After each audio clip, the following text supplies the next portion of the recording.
Morning everyone, how you doing? It is Victoria Player here on victoriaplayer.com, helping coaches and consultants to confidently step into their spotlight and create a unique, rewarding and thriving business doing what they love. And I am going to do this short live because I have a brand new client starting today. We're doing a virtual intensive together, so I best hop off, so I won't keep you for long.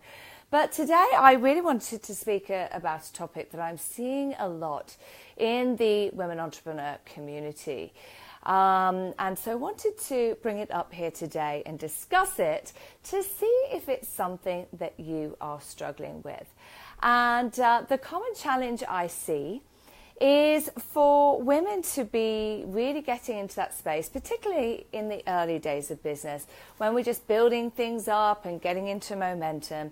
Obviously, there's that real will and desire to have things be perfect from the get-go and to have the money coming in and the clients coming in. But as we know, it's like building a house, you have to put the sturdy foundations in place before you can start building. Otherwise, you're going to have a dodgy structure, and business is just the same. And so it does take a little time to get those structures in place and get into momentum. And so during that period, during the building place where you're creating the structures that will support you, obviously there is sometimes a period where the money's not coming in as fast as you like, or the clients are not coming in. And what I see is that creates a real sense of panic. Now, I get it. This is one of the biggest challenges for anyone in business at any time. The nature of running a business is that there's often a lot of fear, and my thought is if you're not in fear, then you're not doing things right, because if you're learning and expanding and growing, then there should always be a level of fear. When we're going to the next level, there's always that sort of space that we have to breathe and expand into. And so it is perfectly normal and acceptable to have a certain level of fear at any given time in business. But what I want to get across to you today is that fear is not something to run from, because, the problem I'm seeing is like women getting into this massive amount of paralyzing fear because the money's not coming in, because the clients aren't coming in. They start to panic. They start to just literally spin out and go into full out panic mode. And this is the test, this is the entrepreneurial test. It's about moving through that fear, just calming down, slowing it down, and walking steadily through the fear. Not thinking, oh my God, like all out, running the other way. It's not even logical fear a lot of the time. It's just stuff that we have internalized, it's taken from our environment and internalized. But what I find is in this panic state, even when somebody knows what they should be doing, what they tend to do, they're thinking the money's not coming in, I'm speaking to people, the clients aren't coming in, and so they start to spin out. And rather than slowing down and getting focused and moving through the fear, they start to just randomly try everything. Okay? They start running at 100 miles an hour. They start doubting themselves. They start second guessing everything and thinking, it's not working. Oh my God, what have I got to do? Oh, it's panic stations.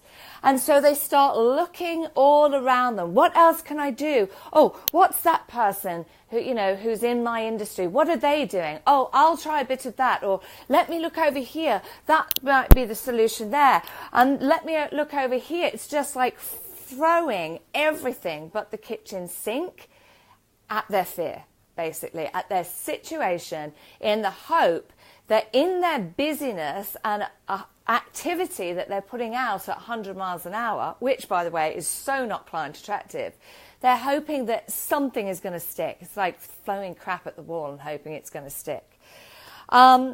The other thing I find is this chopping and changing, this indecision in their panic mode, in their fear. they'll try a strategy and they know it's a strategy that works because they've been told it's a strategy that works, or, you know, they know it works because it's worked in the past, but they'll try it for a bit. And because they don't get that immediate result right now, I've got to have this result right now, they think, that's it, it doesn't work. I've got to find something else.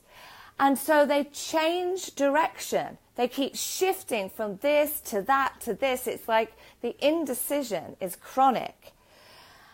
And really what needs to happen is you need to just slow down, like listen to yourself, go within. You know, you get so that you don't even trust your own judgment.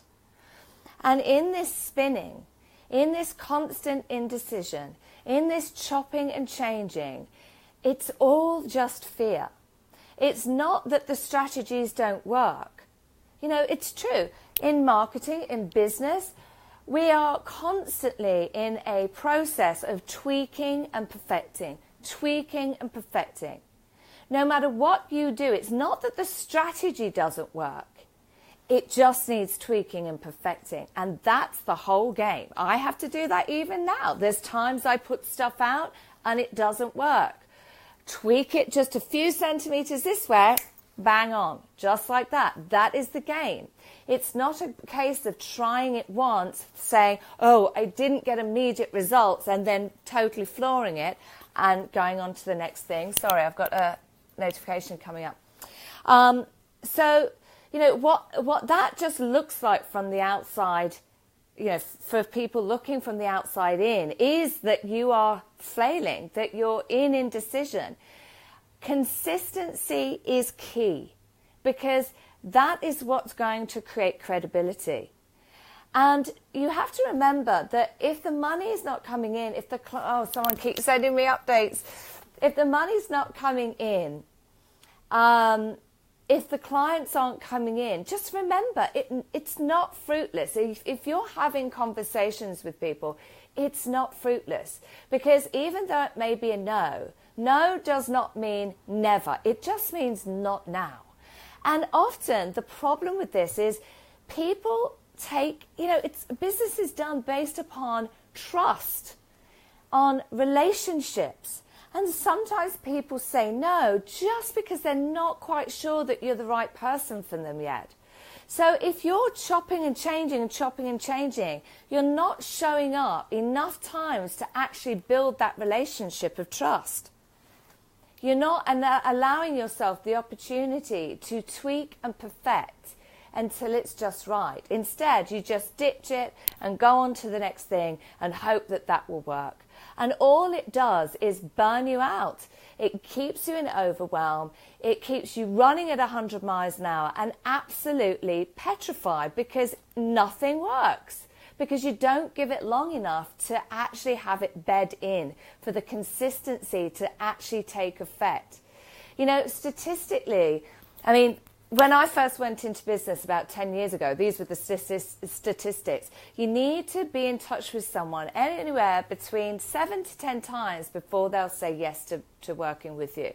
Now, that was in the very infancy stages of social media. Now, everything is sped up 100 times.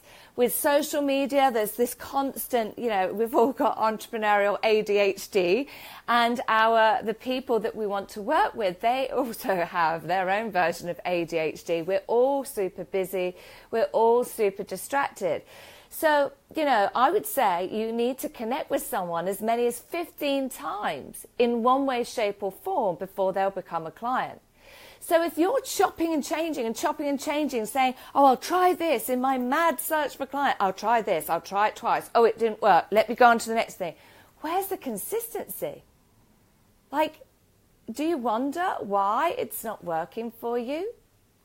And social media is a killer at times like this, because it's designed to tap into that fear. It's designed, when you're searching through that timeline, shitting yourself, thinking the money's not coming in, the client's not coming in, there's the ad, isn't it? There's the ad saying, the magic fix. Do this once and it's a magic pill. Well, I'm sorry, but it's not true.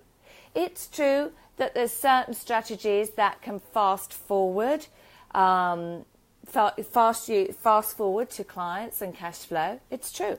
One of the best ones is actually real connection. Not fancy, smancy techniques, real, genuine, heart-to-heart connection, because people buy real people, not nameless, faceless, fancy brands. And that is the truth. And so if you're thinking that, if you're running around at 100 miles an hour, chopping and changing, thinking that this next thing is going to be the bright, shiny object, the magic pill that's going to solve your situation, then you are wrong. The key is to slow down, tune into yourself, get focused, and pick the thing that feels like the best fit for you. And then do it consistently. Give value, show up, because if you keep jumping around, you're not making those 7 to 10 to even 15 connections that you need. The relationship is not being built, and all it demonstrates is that you're being flighty, which is the sign of a new business owner, which of course doesn't build that credibility, it doesn't build that trust. So, I get it. I've done it. I know this so well. I can speak about it powerfully because I've done this in my fear in my early days, where my son was a newborn and I desperately needed money coming in and to keep a roof over our head. I was in panic mode myself. But please, you know what to do. Go within, trust yourself. And if you don't know what to do, if you genuinely don't know what to do, do not be tempted to go looking at your competitors and thinking, well, they're doing that, I'll do it too. Because there's so much going on behind the scenes that you can't see in order to make that work. You cannot look like it's like a child at a shop window, hands on the glass, looking from the outside in, hoping that they can work out what's going on. And it just, there's always more moving parts behind the scenes than meets the eye. So that is my tip for you today, to slow down, get bigger than the problem. Pick 1 or 2 things and do them consistently. Perfect your process. Show up and show up again. And then show up again, because this is where trust and credibility is built. And do it consistently. Do it so consistently, but tweaking and perfecting and tweaking and perfecting until it's perfect. When you've perfected that process, when you've done it, and you never stop doing these things. It's not a case of either or. You just perfect a process and then add another one to it. Okay? So do that. And, if this sounds like you, if you see yourself in this process, I want you to call yourself out on this. This is where transformation happens, when you own your shit. Unfortunately, a hard thing as this is. So I invite you, if you see yourself in any of this description, and this isn't me finger pointing, but I really want you to take accountability for where you're at with this. Post in the comments below, where are you spinning out? What are you jumping around with? And what I'd love you to do is commit. Write in the comments below and say, this is what I'm going to commit to doing, and I'm going to commit to doing it consistently. All right? So I look forward to hearing from you. I hope that's helpful. I better jump off and get online for my virtual intensive. Catch you very soon, guys. Thanks for listening in. Bye for now.